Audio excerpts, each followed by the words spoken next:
Hello everyone, I'm Susanne Schmidt from the University of Hamburg, and today I'd like to show you how we can simulate human imprecision in temporal statements of intelligent virtual agents.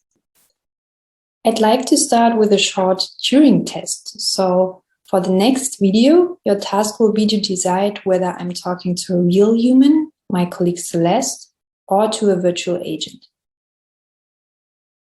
Oh, hi Celeste. Hi, Susanne. Good to see you. Good to see you too. Actually, I think it's been a while since we met, maybe a week or so.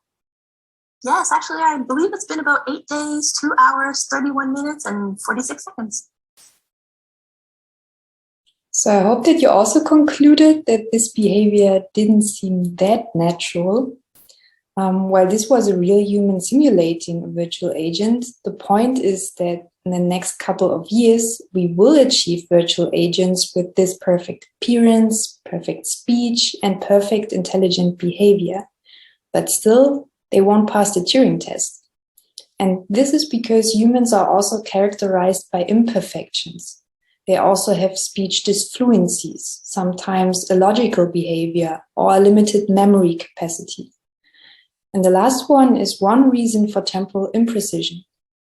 In this project, we wanted to know if we can simulate this latter point temporal imprecision also in a virtual agent. For this purpose, we started with a survey with 18 questions, which were all referring to the time of past events. So for example, the question was, when was the last time that you ate something? Or when did you start with this questionnaire? We distributed the survey to 63 participants, and therefore we collected over 1,000 responses that had to be clustered. You can see the results of our clustering procedure. We found that there are 3 different ways of formatting time. First of all, numerical locations, which would be, for example, July 4th. Conceptual locations like the day before yesterday, or temporal distances such as 2 days ago. We were also interested in when humans use which of these time formats, and therefore we decided to create another variable called time granularity. This ranges from seconds to years, so for example, all of these 3 values that I just showed you would be day granularity. We identified even more subcategories. If you're interested, please check the paper. You can see the number of occurrences for each of these categories.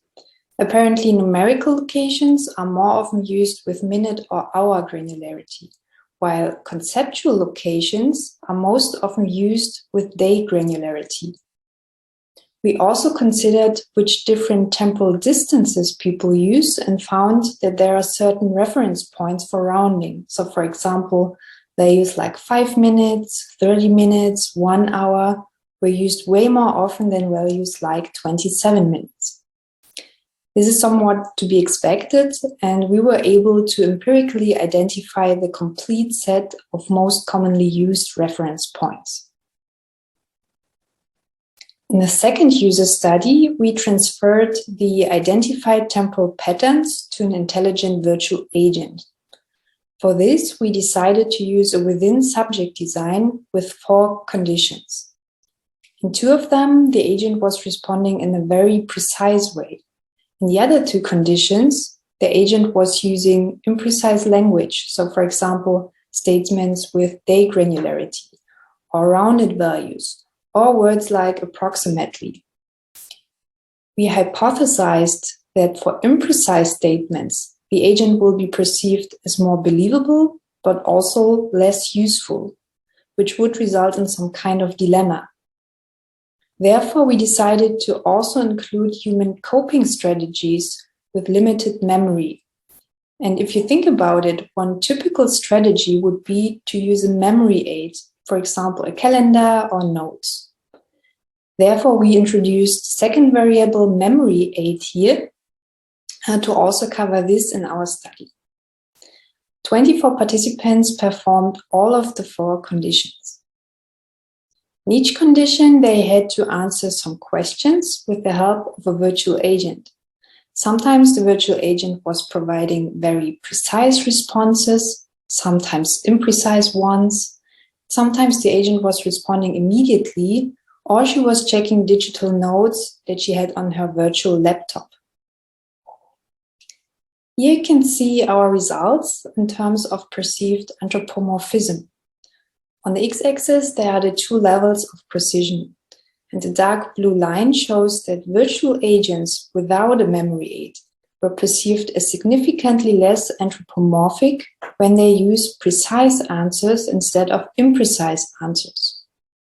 On the other hand, agents with memory aid were rated with a similar perceived anthropomorphism for imprecise and precise responses.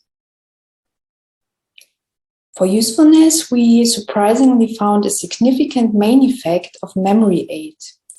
We assume that this may be because if you recall a piece of information from your memory instead of looking it up, it may be perceived as less reliable and therefore also less useful. Overall, we learned a couple of lessons throughout our project. First of all, we could confirm that humans prefer vague time statements and that they are using reference points for rounding in natural human-to-human communication. We also found some intercultural variations. I didn't show them today, but if you are interested, you will find a comparison between Germany, the US, India, and Japan in our paper. Second, we suggest that implementing agents with a human-inspired way of expressing time increases their perceived anthropomorphism. On the other hand, in a scenario where precision is of major importance, the use of a memory aid like a calendar or notes can counteract the loss in the agent's believability.